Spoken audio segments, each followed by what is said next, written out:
So I saw Lisabi today, the epic movie by Adedimeji, Lateef, that prolific actor, good role interpreter, and something happened which I would like to commend him for. Before the movie got released, he already told us it has a part two, and when the part two of the movie would come out, which is January.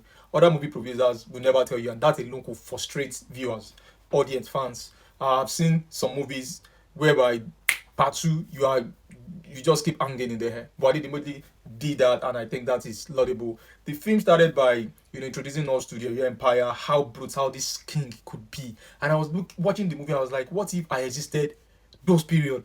The way they maltreated humans. They wanted to test a gun instead of using a dummy. They used real humans, slaves, and now they go about collecting taxes with brutality. If you've read anything about State of Nature by John Locke, you know how he described life of people being brutish, harsh, cruel. People, you just kill people anyhow.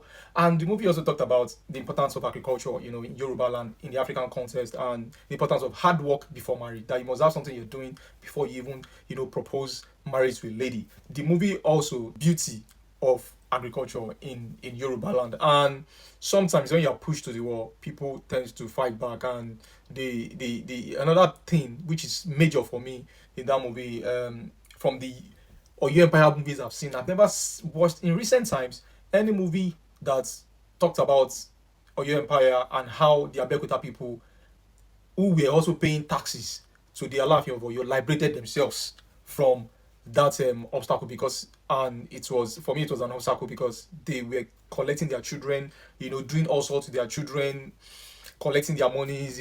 They had no freedom, they had no. So the movie talked about friendship as well, the importance of friendship and keeping your words, to your friends, being a very good friend, to people around you. And the movie in whole, classical. Adedimeji really spent, you would see from the costume, from the cinematography, you see from everything, you notice that it is a standard movie and it's a movie that will stand the test of time. So I can't wait to watch the part two in January. Adedimeji already told us that, and we continue to be enthused.